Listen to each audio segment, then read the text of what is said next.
Welcome back to the Wizard Shop. Today we're going to do the battle of the SLs.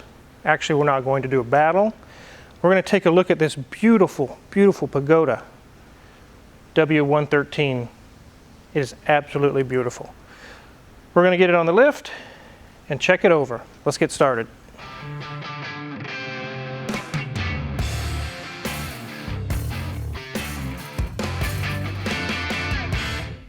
Thanks for watching again, guys. Hey, I wanted to thank you guys for watching the last video. It was fun to make, and I'm glad you guys really liked it. When that video came out, I spent 5 hours sitting at a computer getting ready for classes to start again. And after a while of online tutorials, my brain was mush. So reading you guys' comments was great. It was a great relief for me. It's really cool seeing the great-grandpa to my car. Isn't this awesome? Yeah, yours is almost done. We just need to drive it and shake the bugs out of it just in time to get started on this old granddaddy SL. He's beautiful. It is. It's a pretty car. Yeah. Let's get started. Yep.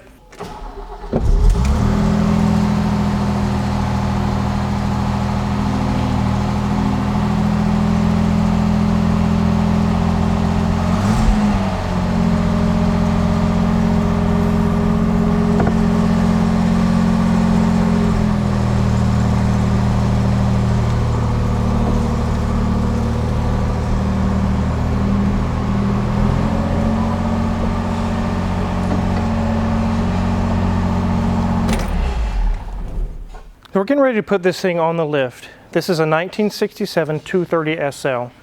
Well, that's what the registration says anyway. The owner believes it might be a 66, but he's not too sure on that. And it's been in the family for a long time. It's not in showroom condition like you would see at a Bonham's auction or a Mecum auction or something like that. But it is in very good shape for its age. As you heard just a minute ago, it started right up. It has mechanical fuel injection. We're going to take a look at that when we open the bonnet here in a minute. But overall, this is in really good shape. It's actually in here for two reasons. It's got a power steering leak and it's got a rear axle leak. He wants to find out what's going on with that, and then we're going to get a price together and move forward from there. But before we do that, let's take a look around the exterior and check out the interior before we get it onto the lift. You can see little pitting and things like that. You can see a little crazing in the paint. Those are things that you would just leave alone on this car. You don't go sanding and painting on something like this. You just leave it alone. Most of the paint is really clean and shiny. These are things on this old of a car I wouldn't even worry about. I would wax it, keep it clean, and leave it alone. Got nice new tires on it, and those wheels are just so beautiful. Painted to the body color. As we go down the body, you'll see that there's no dents or no rust, no big rust holes or anything crazy. And like Mrs. Wizard's SL500, this top can come off. It's a hard top. It doesn't do any fancy, crazy, mechanical type stuff. You just take it off. It's pretty simple. Put it aside. As we get to the back, we do see on the trunk a little paint chip right there. Again, like I said, it's not in showroom condition, but it is in very good condition considering this age. 230 SL. The taillights are in good shape, the bumpers are in good shape. Here's the gas cap right by the tail light. And move around to this side. We continue to see that there's no dents or dings. It's not banged up or rusted through. The glass is all in good condition. It's not cracked up. All the chrome is nice and bright and clean.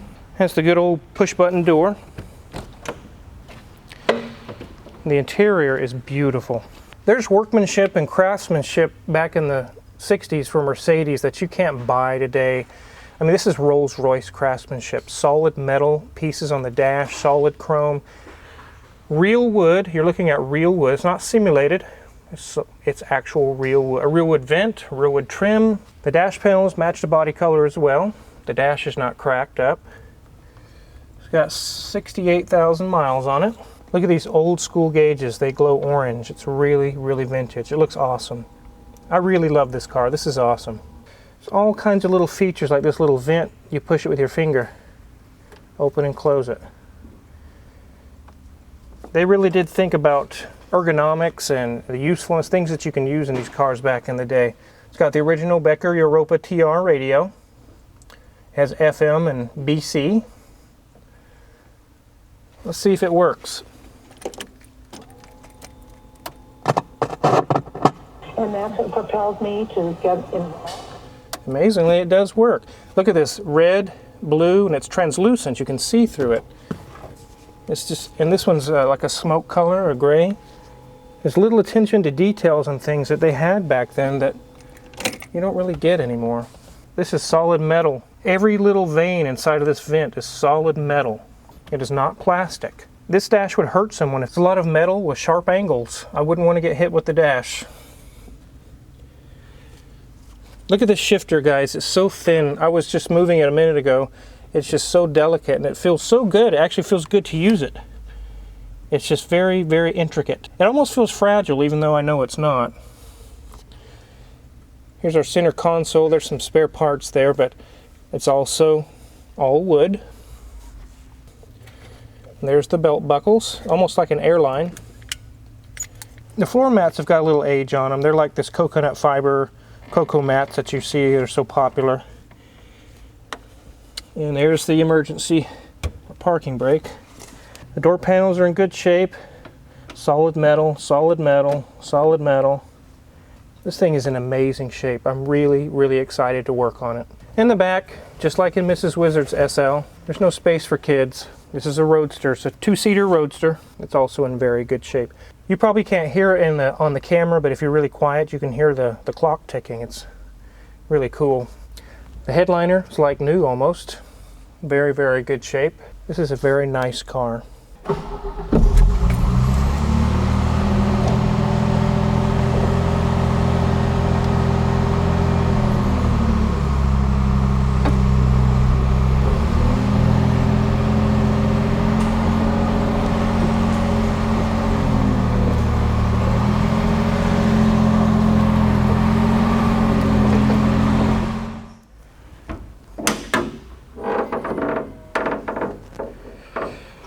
Take a look at this old mechanical engine. This is back in the days when even though it's fuel injected, there wasn't a bunch of gadgets and gizmos and computers. It's all mechanical. Even the linkage for the throttle, there's a whole bunch of mechanical linkages and arms, and it's really, really cool. Over there you can see on the throttle there's some vacuum line, bunch of vacuum type things going to it. In 1966, you could get fuel injection on an American car, but it was pretty rare, like the Fuelie Corvettes or some of those things. But your average car didn't have that for a long time. Mercedes, however, have been doing this for a long time. Fuel injected. We'll switch sides, me and Mrs. Wizard, and you can take a look at really interesting injection system. This is the M127 2.3 liter inline 6 engine, and if you look at the injector pump over there, to the uninitiated or to the untrained eye, you would say, oh, this is a diesel. It's got a diesel injection pump on it. Wrong. It is an injection pump, but it's gasoline. And it sprays directly into the cylinder head, into the intake ports, just like today's fuel injection, but it does so mechanically. No electronics involved. These can be finicky to set up. This one runs perfect, it runs fine, but if they're out of whack, you better know what you're doing to get this all set up. It can be very, very finicky. But otherwise, it's a very simple car to work on. There's a solid cast aluminum fan. It's like ringing a bell. It's not even flexible, guys. Look at this thing. That's crazy. I've never seen a solid cast aluminum fan. That's pretty neat. So anyways, I thought I'd show you guys under the hood and how they did fuel injection back in the day. It's actually very interesting. Let's get this thing on the lift and take a look underneath.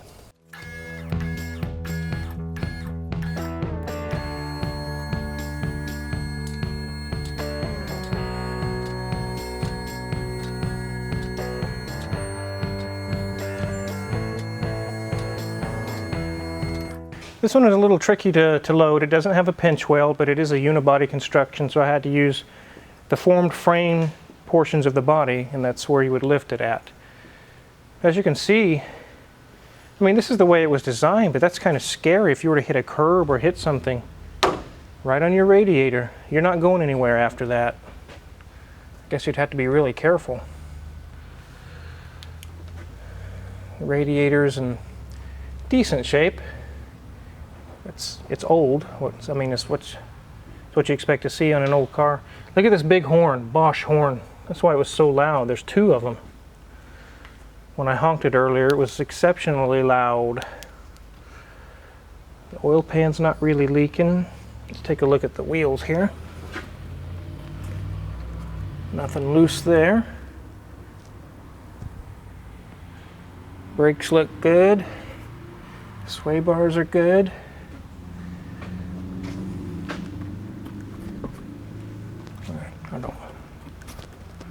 Nothing loose there. Brakes look good. Shocks look fairly new. They're Bilsteins. Nothing leaking up there. But as we get back to this point, we see what the customer's talking about. It's actually his steering gearbox that's leaking. It's coming out of this little weep hole, leaking power steering fluid. It's also leaking up top in the case where a case gasket is. We're just going to remove that and replace it with a fully remanufactured unit that's got all new seals, all new everything. The gear lash is set up properly. It's actually more cost effective that way. Take this one out, put another one in, and problem solved. But this has been leaking enough that it's actually just kind of sprayed all over the place. So you see some wetness on the transmission is actually coming from the gearbox. And you can see where it's been trailing down. The power steering's been leaking for a while. Here's our drive shaft, and the support and the bearing look good. In good shape there. On modern Mercedes, this tunnel you can unbolt and get access to everything, but on this car, this is the body. That is the body. You don't take that apart. It's kind of interesting. Looks like it's got fairly new exhaust on it. It sounds pretty good. And as we get to the rear axle, we see the other complaint the customer has, and it's leaking gear oil.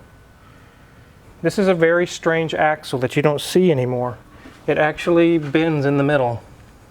There's a spring there, and there's two springs for the normal suspension like you would see on modern cars, but this entire axle moves. And this boot is what's leaking. We're going to remove that boot, and they sell a split boot that comes with staples, and I've ordered the special staple tool. And you can replace that without having to disassemble the entire axle. It saves a lot of time and money, and it's a very effective seal.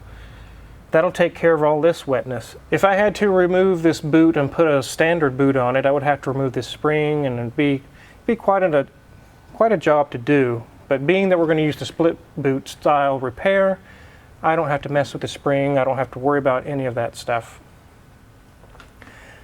So there's only two spots on here that's leaking, and as soon as we address this and the power steering leak, this will be a leak-free car, and that's what he's aiming for. And here's the fuel pump. It's inside of this little canister here. There's the fuel tank. There's a supply to the fuel pump, and this is the pressure line. Electric fuel pump. We'll check these brakes here. You can see it has aluminum drums. Pretty interesting. Check that out, that's good. Nice new shocks. Check this one. That's good.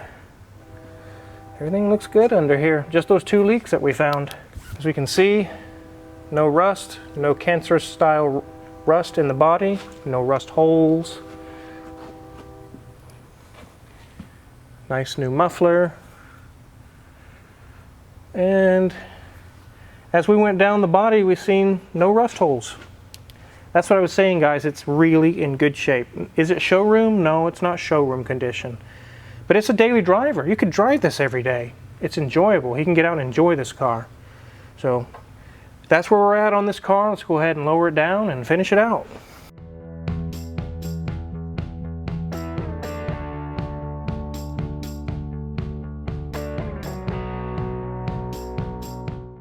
Now, just like the older Impala, the 64 Impala in here, I do work on older cars, but it's on a case-by-case basis. I usually have the customer send me pictures of their car to make sure it's not a basket case. I don't want that in my shop. We don't restore vehicles here from the ground up, frame off. We don't do all that. That is not a service we do here. We do general repair. But when I heard about this car and it was a Pagoda, I knew this would be something down our line. And as you can see, it is in a very good shape. It's been well maintained. I welcome that type of car in the shop.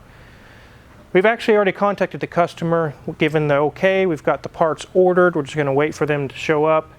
And we're going to get his leaks taken care of and get him back on the road. I'm really excited to work on this car. It is really, really cool. And this is the SL 53 years later down the road from the one we just seen. It is just like back then, a fun two-seater sports car. Is it a Ferrari? No, they're not Ferraris. They can be fast if you start getting into the AMG versions. This one's not super fast, but it's pretty fast. As you've seen in the previous video we did on this one, we got the ABC ball joints replaced. Now it rides quiet as a mouse. No noises at all when you drive down the road. We got the turbine speed sensor replaced in the transmission, and I call it a turbine, and I'm not talking about a hat that people wear. I'm talking about a turbine like a jet turbine. So we've got that replaced. No more shifting issues, no more issues with the transmission. So now Mrs. Wizard has an R230 that has no ABC problems, no convertible top problems, no clunks in the front end, no shifting issues. Everything works. So I'm going to shake it down, we'll drive it for a few days, and I'm going to hand her the keys and she can start driving it back and forth to work. I'm sure she's excited, aren't you, to drive your car? Yeah, it'd be nice to finally have it. Yeah, well, it's finally got all the things fixed on it. Anyways, thanks you guys for following along. I knew you would definitely like to see that old 66, 7, whatever it is, 230 SL. It's a very, very cool car. Some of the tools we use in the shop is on my Amazon affiliates link in the description below. You can check that out. We got all those tools for sale. We got hats, hoodies, masks, all kinds of things for sale as well. And if you haven't hit the subscribe button already, go ahead and do that now. We've got another car in the shop right now we're going to do a video on. Really cool car.